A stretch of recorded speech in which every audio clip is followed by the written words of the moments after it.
You are Emory Colston, and it is a Saturday morning in October, and you are standing in the cereal aisle of a grocery store in Millbrook, Ohio, holding 2 boxes. One your daughter likes, one she says she's too old for now, trying to decide which version of her 7-year-old opinions to trust. Today, you are 38 years old. Your daughter, Wilhelmina Millie, to everyone who knows her, is waiting in the cart, swinging her legs, humming something from a cartoon you've heard for 100 times and could probably perform yourself at this point, complete with the terrible dance moves. You've been doing this alone for 2 years, not because you chose it, not the way some people choose different paths. Your wife, Corporal Justine Colston, was killed in a helicopter accident during a training exercise at Fort Campbell, and there was no version of that morning where you got to choose anything at all. One day, you had a partner, co-pilot for the impossible parts of parenting, someone who knew exactly how you took your coffee and exactly which of Millie's cries meant, "I'm actually hurt," versus, "I'm dramatically inconvenienced." The next day, you had a folded flag, a stack of paperwork thick enough to require its own filing system, and a 6-year-old who kept asking for weeks afterward, when mommy was coming home from her trip. You don't talk about it much.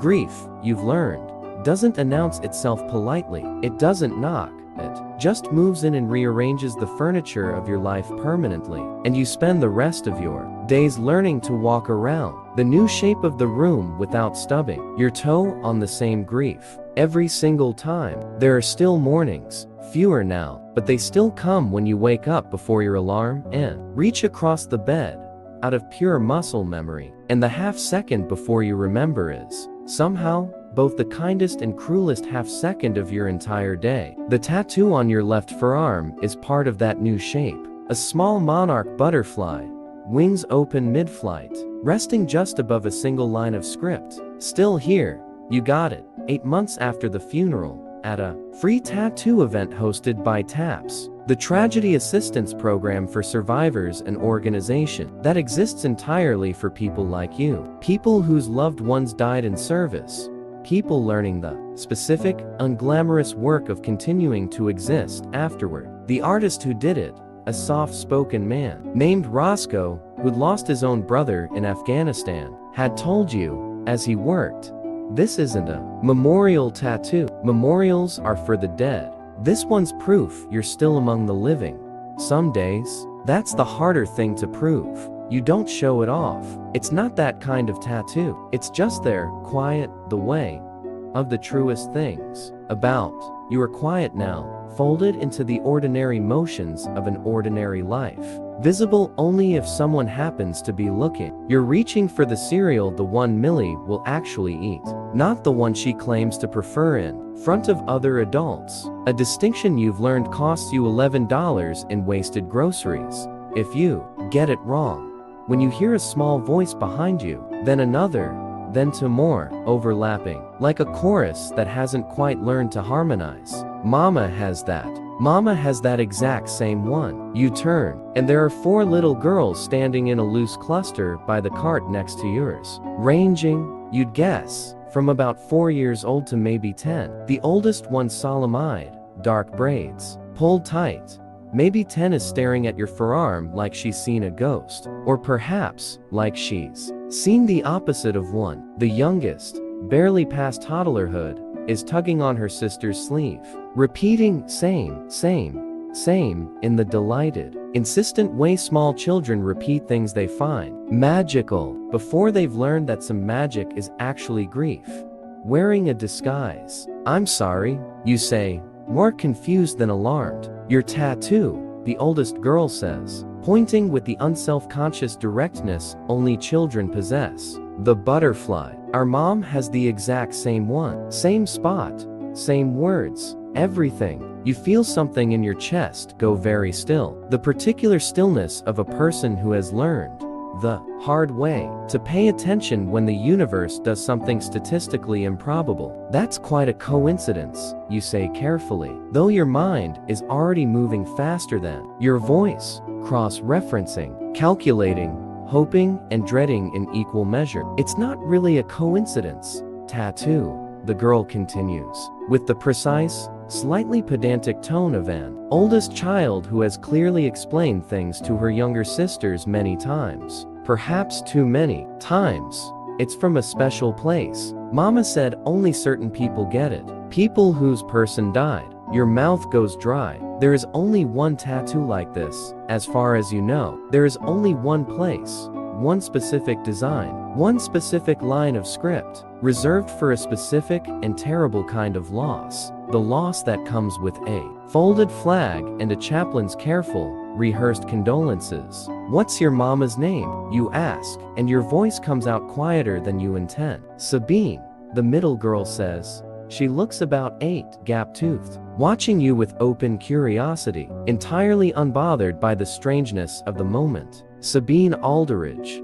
You don't know that name. You search your memory anyway, the way you always do. Now, when death intersects your life, cross-referencing against the small, terrible community you never wanted to belong to, the spouses, the widows and widowers, the ones who got the visit from 2 uniformed officers standing too straight on a front porch, hats in hand, faces arranged into the specific expression that means the worst news of your entire life. You come up empty. Fort Campbell is large. TAPS events happen all over the country. It's entirely possible to share this specific, awful membership with someone and never once cross paths. 2 ships built from the same wreckage, sailing different waters, until, apparently, Saturday morning in a cereal aisle. Josephine, a woman's voice calls, sharp with the particular exhaustion of a parent who has momentarily lost track of a child in a public place. Girls, where did you? She rounds the corner of the aisle, and you see her for the first time.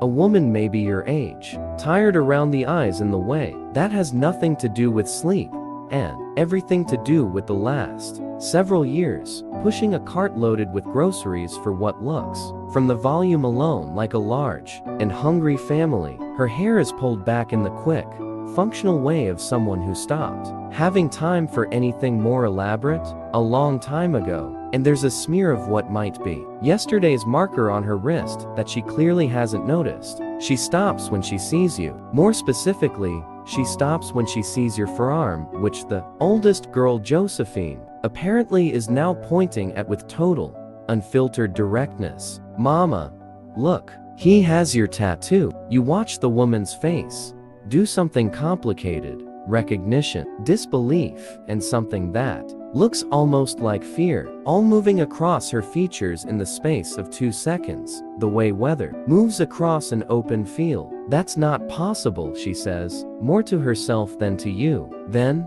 to you directly, quieter, almost accusatory in her disbelief. Where did you get that? TAPS event, you say. Nashville chapter about 1.5 years ago. My wife, she was a corporal, Fort Campbell, training accident. The woman Sabine, you now know, goes very pale, gripping the handle of her cart like it's the only thing keeping her upright in a grocery store that has suddenly become far too small. My husband, she says slowly, each word costing her something visible, was a sergeant, same base.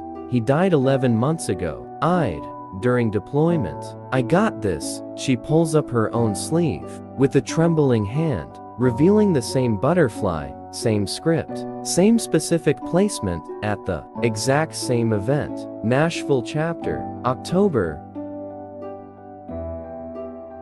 last year. You stand there in a grocery store cereal aisle. 2 strangers with matching grief tattoos and 4 small children orbiting between you, and something enormous and unspoken passes through the space, the recognition of 2 people who have both stood at the very edge of the same unthinkable cliff and somehow, separately, found their way back from it, without ever knowing the other person existed. I don't know what to say, Sabine says, and her voice cracks slightly on the words, the practiced composure of someone who manages 4 children alone, finally slipping just a fraction. I've never met anyone else who has this. Not in person. There's a whole online group, people who understand from a distance, but I've never actually stood in front of someone who understands without you having to explain it.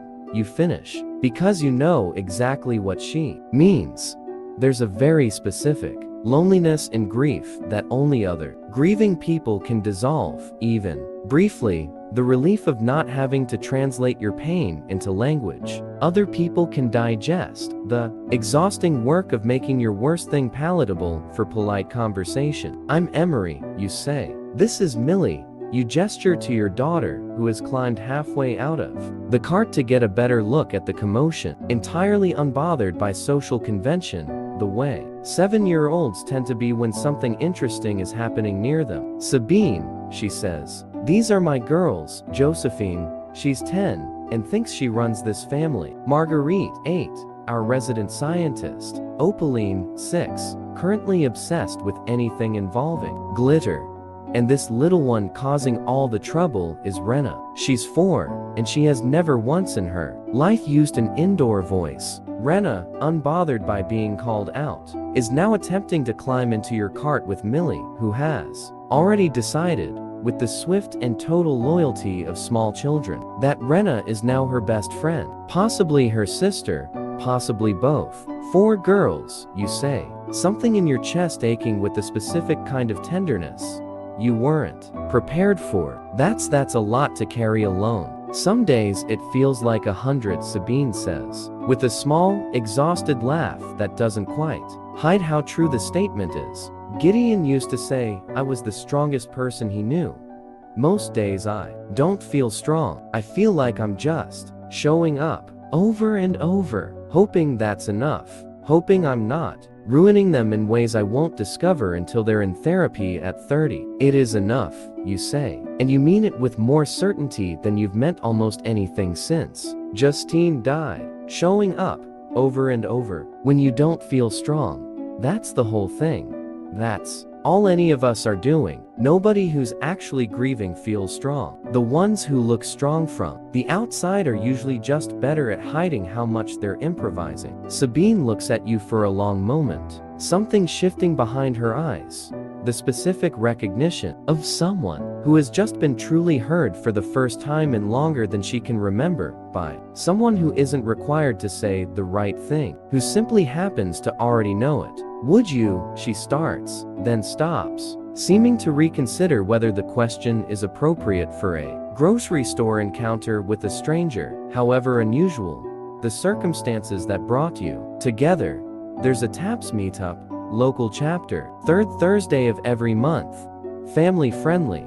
The kids do activities together while the adults talk. I've been meaning to go for months, but going somewhere new alone, with 4 girls, where I don't know a single soul. We'll be there, you say, before she's even finished the sentence, surprising yourself with how immediate and certain the answer feels. Like your mouth understood something your mind was still catching up to. That Thursday, you sit in a community center folding chair while your daughters, because somehow, within 20 minutes, Millie has fully integrated into the pack of Alderidge girls. Like she's always belonged there, like the universe simply forgot to introduce them sooner. Do crafts at a table nearby, and you and Sabine talk in the specific, unguarded way that only people who share your particular loss seem able to talk to one another. She tells you about Gideon, his terrible jokes, the way he used to sing off-key on purpose, just to make the girls laugh, the specific quality of silence that fills a house when the person who used to fill it with noise is suddenly, permanently gone. She tells you about the night the officers came, how she'd known before they even said a word, because Gideon had always joked that if 2 men in dress uniforms ever showed up at her door, she'd know before they opened their mouths, and he'd been right. And she'd hated him a little for being right about something so terrible. You tell her about Justine, her fierce competence, the way she used to leave notes in your lunch, even when you were both grown adults with careers, the particular grief of raising a child who is starting to forget the sound of her mother's actual voice, only remembering the voice from old videos, which is its own quiet devastation nobody warns you about. Do you ever feel guilty? Sabine asks quietly, watching her girls laugh at something Millie has said, her voice dropping to the register reserved for confessions. When you have a good day, like you're betraying them somehow by being okay, every single day, you admit. And then I remember Justine would have hated it if I spent the rest of my life punishing myself for surviving her. She'd have told me to live loudly, out of spite, if nothing else. She once told me, before she deployed the last time, that if anything ever happened to her, I had exactly 1 year to be sad. And after that, she expected me to be insufferably happy, because otherwise, what was the point of loving someone who wanted good things for you? Sabine laughs, a real laugh, surprised out of her, the kind that seems to catch her off guard with its own existence, and something in the moment feels less like two grieving strangers and more like two people who might eventually become something neither of you has words for yet. The months that follow happen slowly, the way real things tend to, not the way movies compress them into tidy montages scored to swelling music. You attend the monthly meetups together. Then, you start meeting for coffee between meetups, ostensibly for the girls, though Millie and the Aldrich sisters need considerably less parental supervision to play together than the frequency of your meetings would suggest, but it isn't smooth.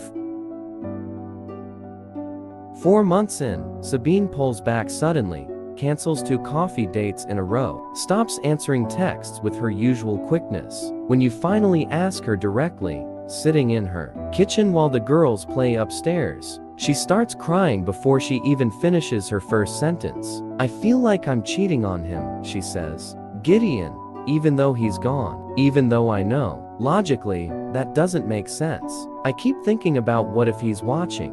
What if he thinks I moved on too fast? What if the girls think I've replaced him? I feel that too, you tell her honestly. Every time I laugh with you, some part of my brain flags it as a betrayal, but I think that part of my brain is wrong. I think grief lies to us sometimes. It tells us that loving again means loving less before, but Justine isn't a finite resource I'm running out of by making room for someone else. Neither is Gideon for you. How do you know that? She asks, wiping her eyes. I don't, really, you admit. I just know that Justine spent our whole marriage wanting me to be happy, not wanting me to suffer knobbly in her memory forever. I have to believe Gideon wanted the same thing for you. Grief that turns into a life sentence isn't honoring anyone. It's just extending the tragedy longer than it needs to go. Sabine doesn't answer right away, but she doesn't cancel the next coffee date either. It's Josephine, ever perceptive, who eventually says the thing everyone's been circling out loud. 7 months after the cereal aisle, sitting in your kitchen while the 5 girls do homework at your table. You like our mom, she says,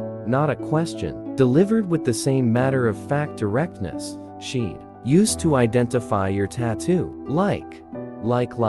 Josephine, Sabine says, mortified, from across the kitchen. I'm just saying what everyone's thinking, Josephine says, shrugging with the total confidence of a 10-year-old who has correctly diagnosed the emotional undercurrents of every adult interaction she's witnessed for months, undeterred by her mother's embarrassment. You look at Sabine, she looks at you, and in the particular quiet that follows 5 children, pretending very hard to focus on math, homework while clearly listening to every single word, you say the thing you've both been circling for months. She's not wrong, you say. No, Sabine agrees quietly, a smile spreading slowly across her face, the first truly unguarded smile you've seen from her. She's not. You don't rush anything after that. Grief has taught you both that rushing dishonors what came before, that healing isn't a replacement, it's an addition, a new room built onto a house that still contains everything that came before it. Justine is still there, in the walls of Millie's life, in the stories you tell her, in the tattoo on your arm. Gideon is still there in the girls' laughter and Sabine's fierce, exhausted love, in 100 small ways that will never disappear,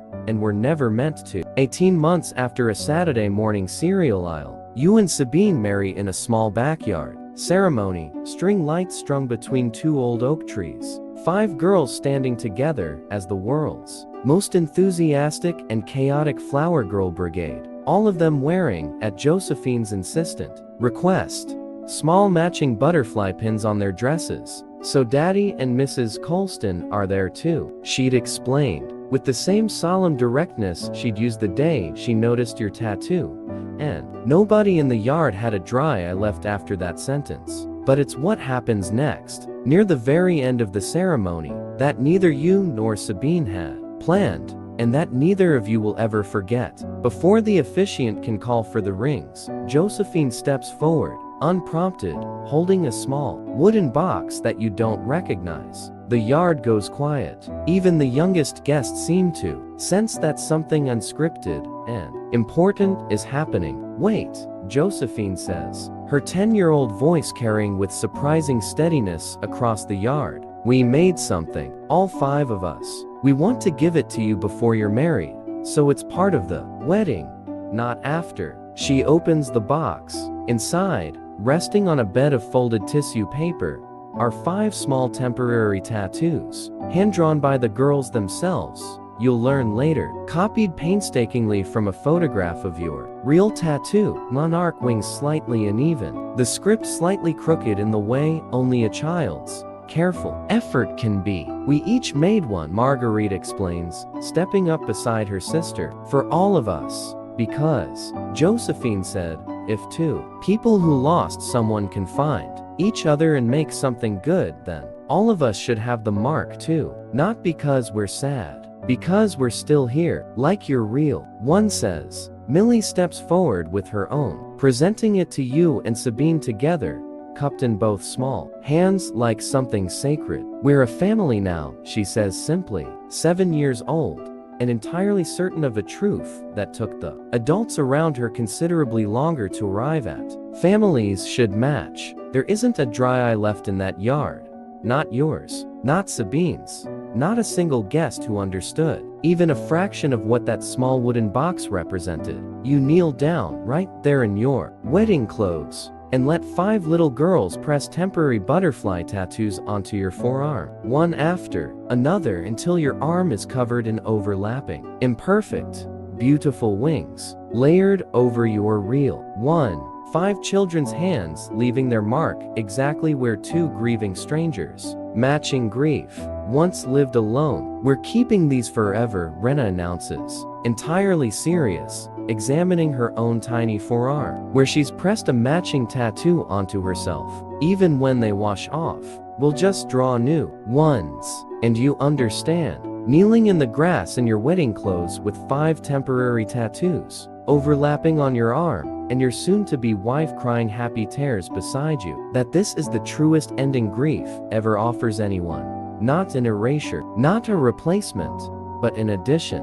So unexpected and so complete that the space where the unbearable once lived becomes impossibly the exact same space where something whole gets built. You now have 5 daughters instead of 1, a house considerably louder and more chaotic than you ever imagined for yourself, and a partner who understands, without you ever having to explain it, exactly what it costs some mornings just to get out of bed and keep showing up. Millie has stopped needing to watch videos to remember her mother's voice, not because she's forgotten Justine, but because she has 4 new sisters who ask her constantly to tell Justine's stories, keeping her mother alive in a way you never could have managed alone. Rena, older now still, occasionally introduces you to strangers as my dad, who has the same tattoo as my other dad, a sentence that used to require a complicated explanation and now simply is what it is. The plain,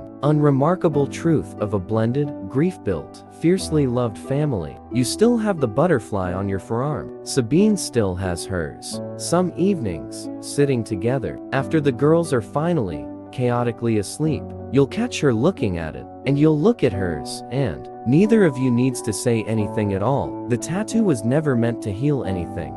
It was only ever meant to mark the place where the unbearable happened, and somehow, impossibly, kept happening. You kept existing, kept getting up, kept choosing your children over your grief every single unglamorous day. You didn't know, standing in a cereal aisle on an ordinary Saturday, holding 2 boxes of cereal and half listening to your daughter hum a cartoon theme song, that you were about to meet the person who would help you understand something crucial, that the worst day of your life doesn't have to be the only defining day of your life, that 2 broken families, placed carefully next to each other by nothing more than chance and a grocery store aisle, don't just sit there broken sometimes, against every reasonable expectation. They build something whole enough to hold 5 children, 2 lifetimes of grief, and more love than either of you thought you had left to give. 4 little girls noticed a tattoo in a grocery store. That's all it took. A tattoo, and 4 children too young to know that adults are supposed to pretend not to see the things that matter most. And 1 small wooden box, full of hand-drawn wings, that taught an entire wedding yard what it truly means to still be here. You are endlessly grateful they never learned to look away. Thank you for watching the story. Sometimes the smallest things, a tattoo, a stranger, can lead to the family you were always meant to have. If this story touched you, subscribe and share it with someone who needs it. Thank you.